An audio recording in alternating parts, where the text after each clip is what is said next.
On December 5th, 2020, ARC Digital Media published an essay by Noah Berlatsky entitled, "Why Class First Leftists Are Wrong." The essay is just the latest salvo in the ongoing war between factions within the U.S. Democratic Party. It's part of an onslaught from the right wing of the Democrats meant to crush whatever remains of the New Deal social democratic wing. Taken at face value, Berlatsky's argument is easy enough to refute. To begin with, Berlatsky creates a straw man version of his opponent, Ben Burgis. Burgis is not a class first leftist because he does not prioritize some abstract class struggle ahead of any specific political struggle that might be taken up today. In fact, almost none of the positions that Berlatsky attributes to Burgis are really what he or anyone else who would consider themselves a socialist or even a social democrat might hold. Burgis does not believe, for example, that the oppression working class people face is more real than the oppression people of color or that queer people suffer under. Berlatsky is arguing in bad faith, relying on moralism and sentiment to carry the day over reason and coherence. But this is hardly worth commenting upon. It's, after all, his preferred mode of analysis. What might be worth examining, however, is how Berlatsky's incoherence hinges upon a difficulty that has plagued the socialist left for at least a century. Berlatsky wrote, "The contours of class and the exact definition of working people, or the poor, are fuzzy and arbitrary, in much the same way that the contours of any identity are fuzzy." For socialists, the question of what constitutes a class can be separated out into three distinct questions or categories. You can conceive of class in strictly economic terms, or as your relationship to work and production. You can conceive of your class as a political commitment, determined by your participation in struggles in the workplace, within a party, or within the state. And you conceive of your class as something that sets the terms for or determines your consciousness, which amounts to an epistemological or ideological worldview, but not a fixed cultural identity or biological type. This third form of class consciousness, while theoretically separable from the other two, would only arise in fact from either one's relationship to production or from one's political commitments, or from both. And for Western Marxists like Lukacs, working class consciousness is nearly the same thing as Marxism. In order to be working class through and through, you'd have to cover all three registers or categories.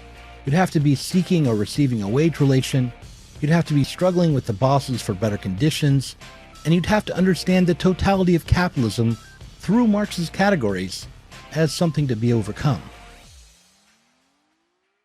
Hello Zero Books readers. In this video we'll be taking up Lukacs' Reification and the Consciousness of the Proletariat and Theodor Adorno's Philosophical Elements of a Theory of Society in order to better understand the third register of class, or class as a form of consciousness. We'll aim to clarify how class consciousness is not a kind of identity thinking or an ideology, but a revolutionary struggle. In Berlatsky's essay, Why Class First Leftists Are Wrong, he asserts that Marx would have considered prisoners and sex workers to be lumpen proletariat and not part of the working class, and therefore not in the revolutionary vanguard.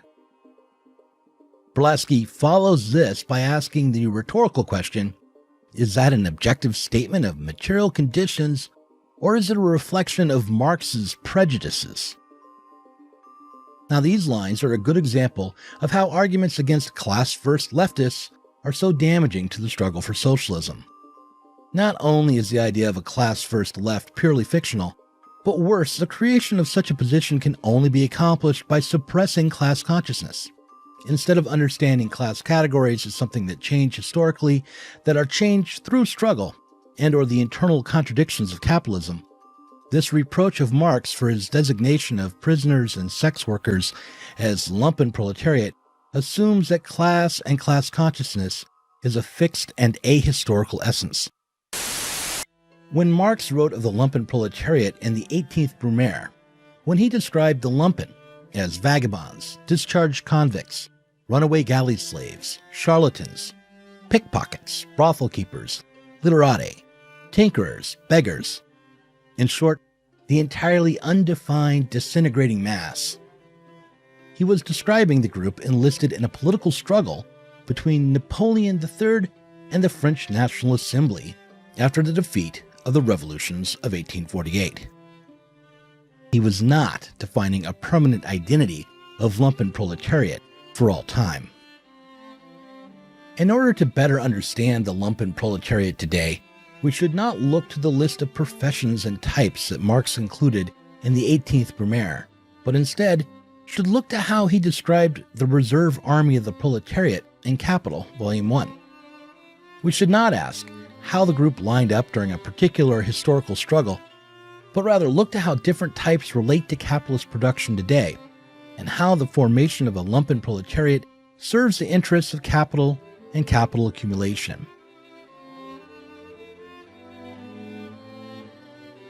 It is only when we are considering the lumpen as arising from the logic of an ongoing process of capitalist development that we can discover what it means to be lumpen within the reserve army of the proletariat. For Marx, the formation of an industrial reserve army is necessitated both by the periodic crises inherent to capitalism and by the uneven expansion of capital accumulation. He argued that capitalists need a reserve army of workers in order to be flexible in the deployment of labor. They need to be able to employ masses of workers in newly developing sectors, such as in Marx's time, the railroads, without having to steal workers away from other parts of the economy which are necessary for the totality of capitalism to function. The lumpen proletariat are conceived of as a subset of this reserve army, a subset that consists of the unemployed who are particularly oppressed and alienated from the culture.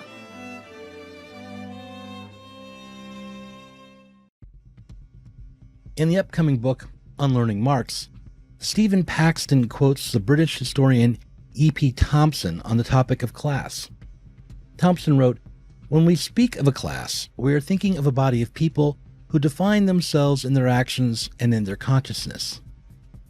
Class itself is not a thing. It is a happening."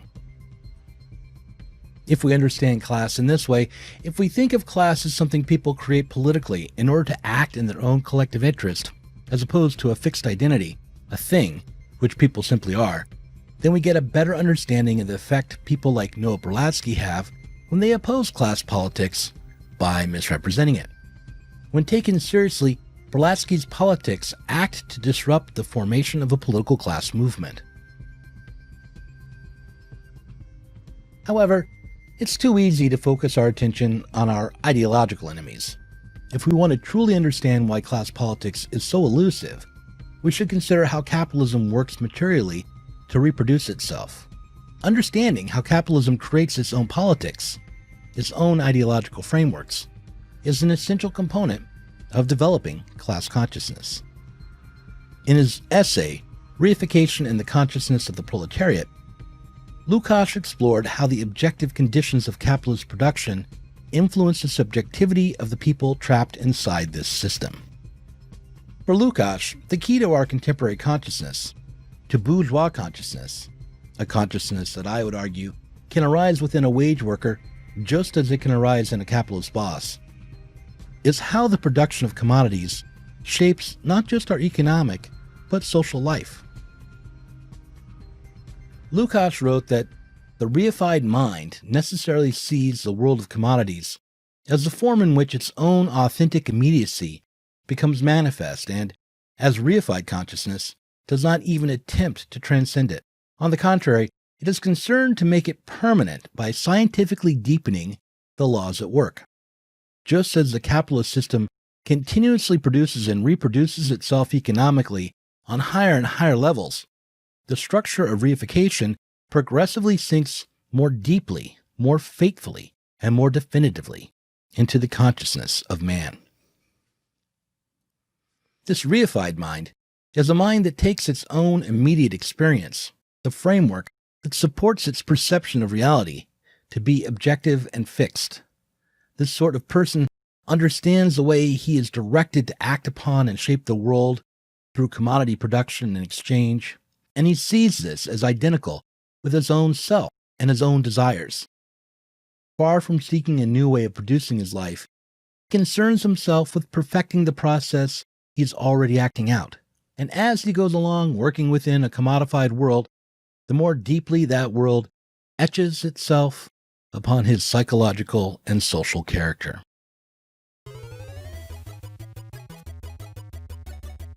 And this reification arises in nearly every layer of society, perhaps especially within the struggle for socialism, or within Marxism itself.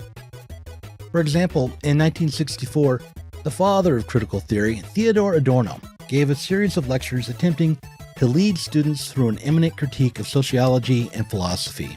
In an aside, Adorno echoes the Communist Manifesto by claiming that the act of exchanging living labor for wages presupposes the class system.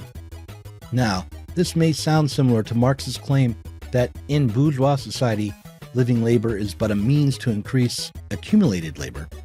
However, in the Manifesto, Marx is referring to living labor as it is utilized by the bourgeois society as a whole, while Adorno is taking aim at the particular fact that this society is shaped by market exchanges. Adorno is making a more detailed political economic critique. He claims that if you have to sell yourself on the job market, you'll inevitably end up in a situation where you cannot actually realize your own possibilities and talent, but must largely follow what is demanded of you by a boss. On a level of what might be called lived experience, this is nearly a truism, but conceiving of the class dynamic inherent to the wage relation in terms of the exchange of living labor for a wage leads away from a deeper truth about class and about the bourgeois society from which it arises. Time takes you beyond the news. Time flies. The bourgeois worldview is one wherein freedom and equality are synonymous. The notion of a fair day's labor for a fair day's work is justified on the basis of this notion of equality. That is, the labor is sought to be equal in value to the wage. Now, if this were true, then selling yourself on the job market would not presuppose a class system. However, the exchange of a worker's time for a wage is not really about exchanging what Adorno calls living labor for money, but rather it is an exchange of what Marx called labor power for money. One's labor power is one's ability to work, and it has a real price on the market. A fair enough price, as its value really is equal to its price. And the lowest wage you can get is a wage that equals the amount of money required to keep you fed, sheltered, clothed, and well enough to come to work the next day. The contradiction in the wage relation is not the fact that it is a hegemonic relation that one must participate in, but rather the contradiction arises from the difference between the value of labor power and the value produced by living labor. To be clearer and to step beyond the lingo, what this means is that real sensuous work produces commodities, and these commodities have value, but the living labor itself does not have any value or price. Labor power, the promise to arrive at work and to do your best, that has a value and a price. That is a formal contract, and this labor power is the one commodity a worker really owns. But it is a special kind of commodity because the use of the commodity, the use of labor power, is what creates the value used to set up all exchanges in the market. Adorno calls his position on the consciousness arising out of the exchange relation, as opposed to production for exchange, heretical, because Adorno says Marx believed that power could arise out of the formal contract for wages. Now, this is another way of saying that Marx believed that the working class as such could create a power capable of overturning capitalism. That is, on the one hand, Adorno is rejecting the idea that tailing after workers and their struggles as workers is sufficient for overcoming capitalism, but on the other, Adorno's notion of capitalism is one-sided. By ignoring what he calls an ideal, typical, and ahistorical model of capitalism in favor of the psychological experience of immiseration and precarity, Adorno ends up, however briefly, reproducing what Lukacs would call a reified consciousness.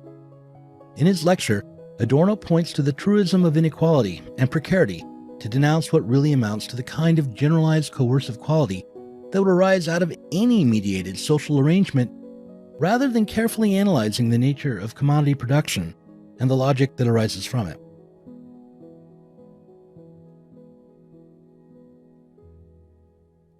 So that's my critique of Adorno in that particular lecture. But in the next video, we'll continue on exploring Lukacs' essay Reification and the Consciousness of the Proletariat as we struggle on to draw a connection between the commodity form and what we might call capitalist realism, or alternatively, the ideology of the ruling class.